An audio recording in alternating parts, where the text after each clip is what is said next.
Welcome back to our channel Raja competitive circle. ఈ వీడియోలో మనం ఈరోజు అయినటువంటి ఆర్పిఎఫ్ కానిస్టేబుల్ ఎగ్జామ్లో అడిగినటువంటి కొన్ని జనరల్ నాలెడ్జ్ క్వశ్చన్స్ని ఈ వీడియోలో డిస్కస్ చేద్దాం. ఈ క్వశ్చన్స్ అనేటివి ఎగ్జామ్ రాసినటువంటి కొంతమంది ఆస్పిరెంట్స్ చెప్పినవి. సో ఈ క్వశ్చన్ ఫార్మేషన్ అనేటివి సేమ్ యాజ్ ఇట్ ఈస్గా ఎగ్జామ్లో వచ్చిన విధంగా ఉండవు, కొంచెం డిఫరెంట్గా ఉంటాయి, అర్థం చేసుకోండి. అదేవిధంగా ఇంకా మన ఛానల్ని ఎవరైనా సబ్స్క్రైబ్ చేసుకోకుంటే గిన ఇప్పుడే మన ఛానల్ని సబ్స్క్రైబ్ చేసి ఒక చిన్న లైక్ చేయండి. మీరు సబ్స్క్రైబ్ చేయడం ద్వారా నేను పోస్ట్ చేసే ఇలాంటి ఆర్పిఎఫ్ కానిస్టేబుల్ ఎగ్జామ్ అనాలిసిస్ గురించి, ప్రతిరోజు పోస్ట్ చేసే ఇలాంటి విషయాల గురించి మీరు మిస్ అవ్వకుండా ఉంటారు. అదేవిధంగా మన రాజా కాంపిటేటివ్ సర్కిల్ అనే ఒక టెలిగ్రామ్ గ్రూపు, అదేవిధంగా వాట్సాప్ ఛానల్ క్రియేట్ చేయడం జరిగింది. సో ఎవరికైనా ఇంట్రెస్ట్ ఉంటే గిన ఆ టెలిగ్రామ్ గ్రూపు మరియు వాట్సాప్ ఛానల్లో జాయిన్ కండి. మీరు ఆ టెలిగ్రామ్ గ్రూపు మరియు వాట్సాప్ ఛానల్లో ఇప్పటి వరకు పోస్ట్ చేసిన డేటాను చూసి మీకు ఇష్టం ఉంటేనే దానిలో జాయిన్ కండి. ఎందుకంటే ఆర్పిఎఫ్ కానిస్టేబుల్ ఎగ్జామ్కు సంబంధించినటువంటి పూర్తిగా ఇంపార్టెంట్ టాపిక్స్ అన్నీ అందులో ప్రొవైడ్ చేశాను అనమాట. అదేవిధంగా important topics, general knowledge topics, current affairs గురించి కూడా ఈ టెలిగ్రామ్ గ్రూప్లో మరియు వాట్సాప్ ఛానల్లో ప్రొవైడ్ చేస్తున్నాను. ఇంట్రెస్ట్ ఉన్న వాళ్ళు అందులో జాయిన్ కండి. మీకు ఏమైనా డౌట్స్ ఉంటే గిన టెలిగ్రామ్ ద్వారా కానీ కాంటాక్ట్ కండి. ఫస్ట్ వన్, రాజ్యాంగ సవరణ 86 రాజ్యాంగ సవరణ 86 అనేది ఏ చట్టం కింద జోడించబడింది?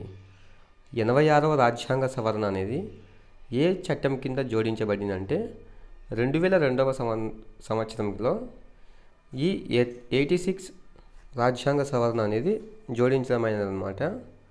సో నెక్స్ట్ వన్ వచ్చేసి రెండవ పంచవర్ష ప్రణాళిక యొక్క లక్ష్యం ఏమిటి? రెండవ పంచవర్ష ప్రణాళిక యొక్క లక్ష్యం ఏమిటి? ఈ ఆర్పిఎఫ్ కానిస్టేబుల్ ఎగ్జామ్లలో ప్రతి ఒక్క షిఫ్ట్లలో ఈ పంచవర్ష ప్రణాళికలపైన డెఫినెట్గా 1 మార్క్ అనేది రిపీట్ అవుతూ ఉందన్నమాట. చూడా మార్చి 2 నుంచి ఇప్పటి వరకు జరిగినటువంటి ప్రతి ఒక్క షిఫ్ట్లలో ఈ పంచవర్ష ప్రణాళిక టాపిక్ పైన ఖచ్చితంగానే క్వశ్చన్ వస్తూ ఉంది ప్రతి ఒక్క టాపిక్లలో, ప్రతి ఒక్క షిఫ్ట్లో. సో తర్వాతి షిఫ్ట్లలో ఎగ్జామ్ ఉన్న వాళ్ళు ఈ టాపిక్ పైన ఎక్కువగా ఫోకస్ చేయండి.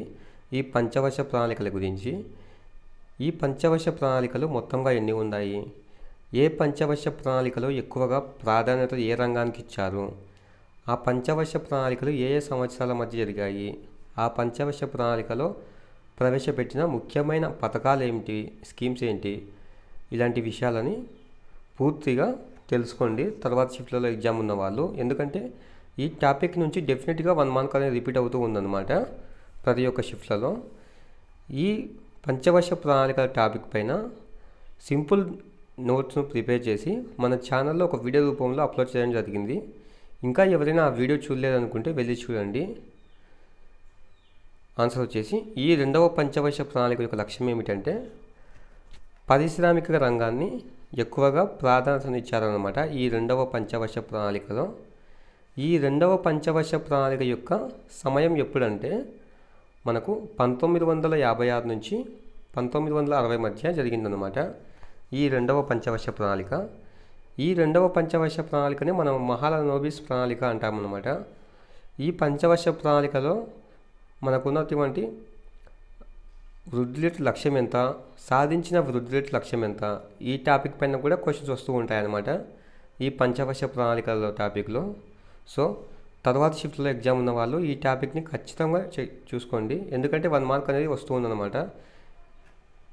నెక్స్ట్ వన్ వచ్చేసి చక్కెరలో ఆల్కహాల్ కలిపినప్పుడు ఏ ప్రతిచర్య జరుగుతుంది? చక్కెరలో ఏ ఆల్కహాల్ కలిపినప్పుడు ఏ ప్రతిచర్య జరుగుతుంది? చక్కెరలో ఆల్కహాల్ కలిపినప్పుడు ఏ ప్రతిచర్య జరుగుతుందంటే కిణ్వన ప్రక్రియ జరుగుతుందన్నమాట. ఈ షుగర్లో ఆల్కహాల్ మిక్స్ అయినప్పుడు కిణ్వ ప్రక్రియ జరుగుతుంది. నెక్స్ట్ వన్, వేగం యొక్క సూత్రం ఏమిటి? వేగం యొక్క సూత్రం ఏమిటంటే వేగము = స్థానభ్రంశము బై సమయం అన్నమాట. వేగం యొక్క సూత్రం వచ్చేసి v/d/t అనమాట. v = d/t. వేగము = స్థానభ్రంశము బై సమయము. నెక్స్ట్ వన్, మొఘలు సామ్రాజ్యం ఏ మొఘలు చక్రవర్తితో ముగిసింది? మొఘలు సామ్రాజ్యం అనేది ఏ మొఘలు చక్రవర్తితో ముగిసిందంటే బహదూర్ షా జాఫర్ అనమాట. సో ఈ ఇండియన్ హిస్టరీలో ఈ మొఘలు వంశం గురించి కూడా ఎక్కువ క్వశ్చన్స్ వస్తూ ఉన్నాయన్నమాట. ఇప్పటి వరకు జరిగినటువంటి ప్రతి ఒక్క షిఫ్ట్లలో ఈ మొఘలు వంశం గురించి ఒక క్వశ్చన్ అనేది రిపీట్ అవుతూ ఉంది. అదేవిధంగా 1857లో జరిగినటువంటి సిపాయిల తిరుగుబాటు గురించి కూడా ప్రతి ఒక్క షిఫ్ట్లలో ఒక క్వశ్చన్ రిపీట్ అవుతూ ఉంది. ఈ షిఫ్ట్లో కూడా ఆ క్వశ్చన్ రిపీట్ అవుతుంది. ముందుగా తెలుసుకుందాం తర్వాత క్వశ్చన్స్లో. ఈ 1850లో జరిగినటువంటి సిపాయిల తిరుగుబాటులో ముఖ్యమైన వ్యక్తులు ఉన్నారు కదా, మనకు తాంతియా తోపే, నానా సాహెబ్, ఝాన్సీ లక్ష్మీబాయి ఇట్లా ఉన్నారు కదా, వీళ్ళ గురించి ఎక్కువగా క్వశ్చన్స్ వచ్చాయన్నమాట. ఈ 1857 మొదటి భారత స్వతంత్ర సంగ్రామం అని మనకు వీడి సావర్కర్ గారు చెప్పారు కదా. 1857 తిరుగుబాటుని మొదటి స్వతంత్ర సంగ్రామంగా అతను అభివర్ణించారు కదా వీడి సావర్కర్ గారు.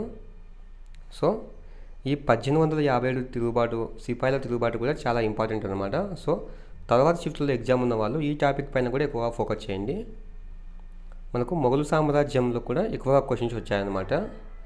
మొఘలు సామ్రాజ్యం ఏ మొఘలు చక్రవర్తితో ముగిసిందంటే బహదూర్ షా జాఫర్ అనమాట. బహదూర్ షా జాఫర్. నెక్స్ట్ వన్, వైశాఖి పండుగను ఏ రాష్ట్రంలో జరుపుకుంటారు? వైశాఖి పండుగను ఏ రాష్ట్రంలో జరుపుకుంటారు అని క్వశ్చన్ వచ్చింది. ఈ ఫెస్టివల్ టాపిక్ పైన కూడా ప్రతి ఒక్క షిఫ్ట్లలో క్వశ్చన్ రిపీట్ అవుతూ ఉంది. ఇంతకుముందు షిఫ్ట్లలో కూడా మనకు సంక్రాంతి గురించి వచ్చిందనమాట. తమిళనాడు రాష్ట్రంలో ఎప్పుడు జరుపుకుంటారు, అదేవిధంగా పాల్గొన మాసంలో ఏ ఫెస్టివల్ని జరుపుకుంటారు, ఇట్లా క్వశ్చన్స్ వచ్చాయన్నమాట ఇంతకుముందు షిఫ్ట్లలో కూడా, ప్రీవియస్ షిఫ్ట్లలో కూడా. సో తర్వాత షిఫ్ట్లో ఎగ్జామ్ ఉన్న వాళ్ళు ఈ స్టేట్ మరియు వాటికి సంబంధించినటువంటి ఫెస్టివల్స్ గురించి కూడా డెప్త్గా చదవండి.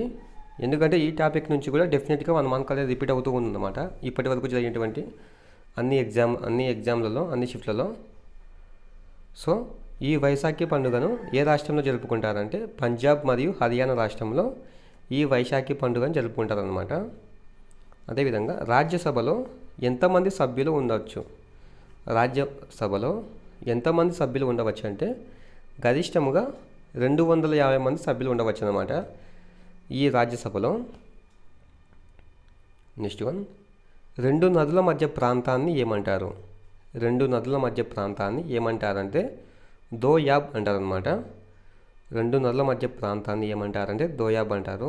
దోయాబ్ అంటే ఏమిటంటే 2 ఉపనదులు ఉంటాయి కదా, ఒక మెయిన్ ప్రధాన నదిలో కలిసేటువంటి మిగతా ఉపనదులు ఉంటాయి కదా, ఆ ఉపనదుల మధ్య ఏర్పడిన భూభాగాన్ని దోయాబ్ అంటారనమాట.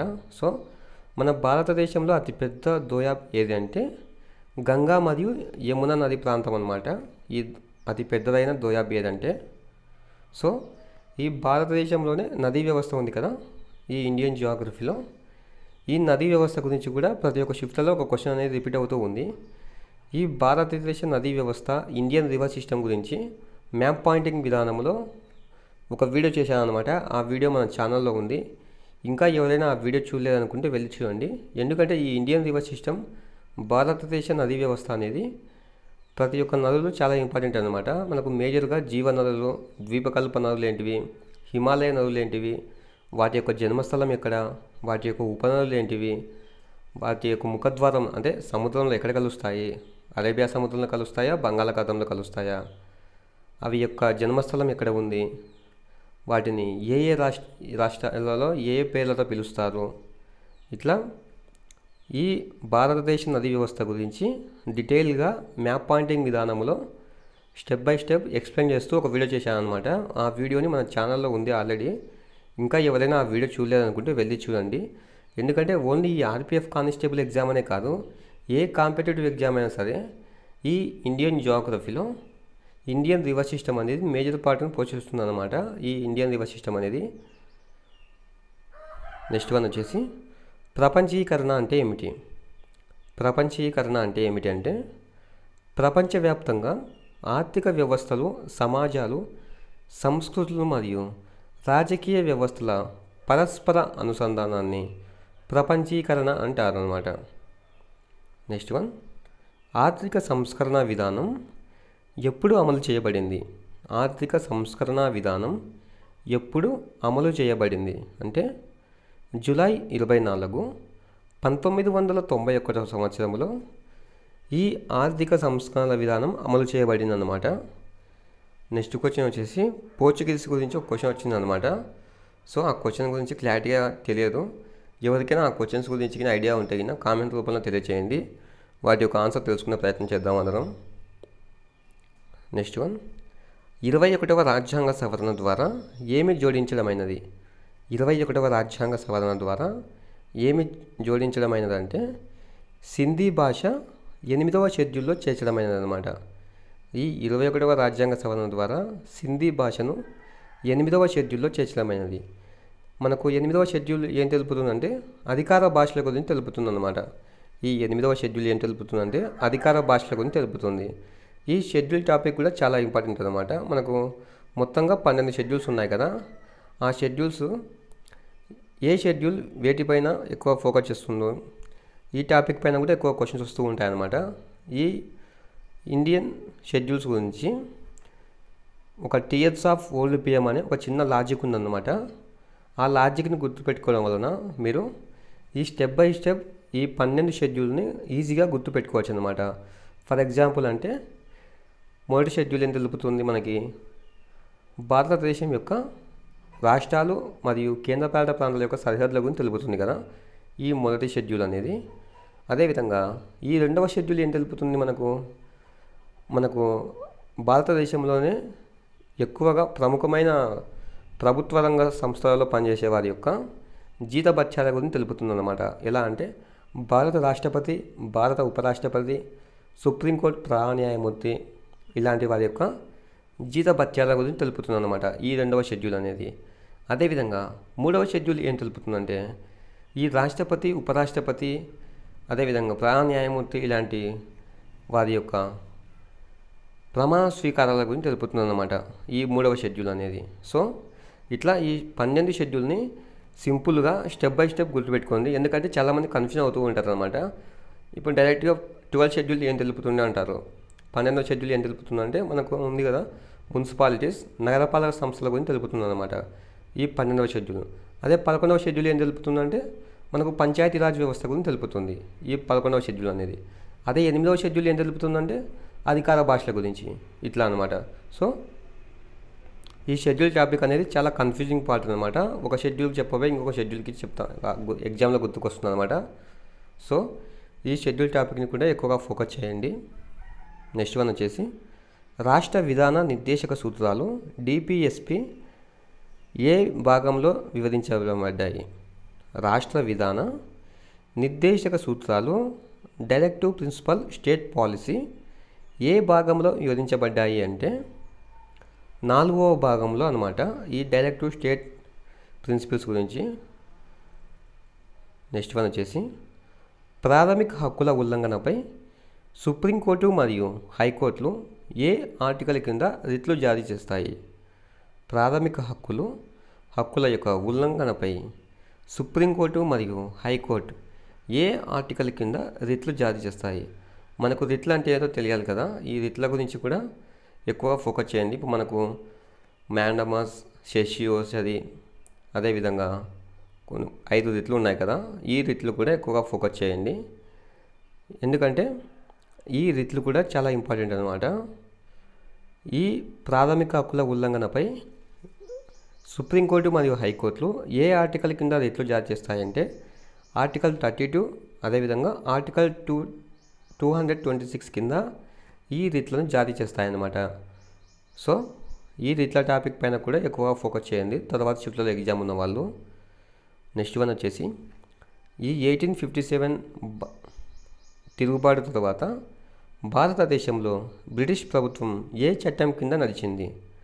ఈ 1857 తిరుగుబాటు అనేది ఈ ఆర్పిఎఫ్ కానిస్టేబుల్ ఎగ్జామ్లో ప్రతి ఒక్క షిఫ్ట్లలో ఈ టాపిక్ పై నుంచి ఖచ్చితంగా 100కు 100% ఈ టాపిక్ నుంచి ప్రతి ఒక్క షిఫ్ట్లలో ఒక క్వశ్చన్ అనేది రిపీట్ అవుతూ ఉంది.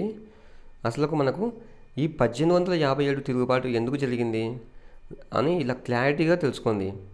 ఎందుకంటే మనకు సిపాయిలు ఉంటారు కదా, సైనికులు, వాళ్ళకి ఎలా అంటే టూటాలు తయారు చేసేటప్పుడు ఇట్లా ఆవు మాంసము, పంది కొవ్వులతో ఆ టూటాలను తయారు చేయమని చెప్తారు అనమాట మన బ్రిటిష్ వాళ్ళు.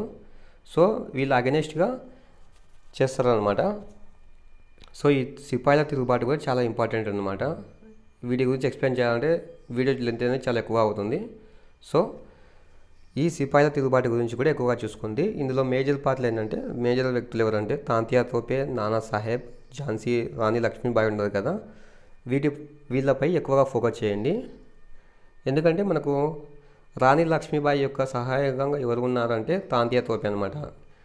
తాంతియా తోపేని ఎప్పుడు ఉరి తీశారు అంటే మీరత్లో ఎప్పుడు ఉరి తీశారు, ఇట్లా క్వశ్చన్స్ వస్తూ ఉంటాయన్నమాట. ఈ 1857 తిరుగుబాటు గురించి, ఈ 1857 తిరుగుబాటుని మొదటి స్వాతంత్ర సంగ్రామంగా ఎవరు అభివర్ణించారు అనే క్వశ్చన్ కూడా వస్తూ ఉంటుంది.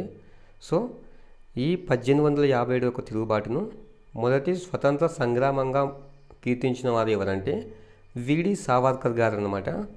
ఈ వీడి సావర్కర్ గారు ఈ 1857 తిరుగుబాటుని మొదటి స్వతంత్ర సంగ్రామంగా అభివర్ణించారు. సో ఓకే ఫ్రెండ్స్, ఈరోజు అయినటువంటి షిఫ్ట్లో రిపీట్ అయిన క్వశ్చన్స్ ఇవి అనమాట, ఎక్కువగా అడిగినటువంటి క్వశ్చన్స్ ఇవి. తర్వాత షిఫ్ట్లలో ఎగ్జామ్ ఉన్న వాళ్ళు ముఖ్యంగా ఈ పంచవర్ష ప్రణాళికలు, అదేవిధంగా ఆర్టికల్స్, ఈ ఆర్టికల్స్లో ఇంపార్టెంట్ ఆర్టికల్స్ ఏంటివి, అదేవిధంగా రాష్ట్రాలు వాటికి సంబంధించినటువంటి మేజర్ ఫెస్టివల్స్, మొఘలు సామ్రాజ్యం, 2011 జనాభా లెక్కలు, అదేవిధంగా ఈ 1857 తిరుగుబాటు, ఇట్లా ఈ మేజర్ 5 పార్ట్స్ ఉన్నాయన్నమాట. ఈ 5 టాపిక్ల నుంచి ఖచ్చితంగా అంటే 100కి 100% ఈ 5 టాపిక్ల నుంచి 5 క్వశ్చన్లు అనేది ప్రతి ఒక్క షిఫ్ట్లలో రిపీట్ అవుతూ ఉన్నాయన్నమాట. సో తర్వాత షిఫ్ట్లో ఎగ్జామ్ రాయబోయే మీ అందరికీ ఆల్ ది బెస్ట్. ఇంకా మన ఛానల్ని ఎవరైనా సబ్స్క్రైబ్ చేసుకోకుంటే కానీ ఇప్పుడే మన ఛానల్ని సబ్స్క్రైబ్ చేయండి. అదేవిధంగా మన యొక్క టెలిగ్రామ్ గ్రూప్లో మరియు వాట్సాప్ గ్రూప్లో జాయిన్ కండి. మీరు జాయిన్ కావడం వలన నేను ఈఆర్పిఎఫ్ కానిస్టేబుల్ సంబంధించినటువంటి ఇంపార్టెంట్ పీడిఎఫ్స్ని, డాక్యుమెంట్స్ని అందులో పోస్ట్ చేస్తూ ఉంటాను. ఓకే ఫ్రెండ్స్, అందరికీ ఆల్ ది బెస్ట్.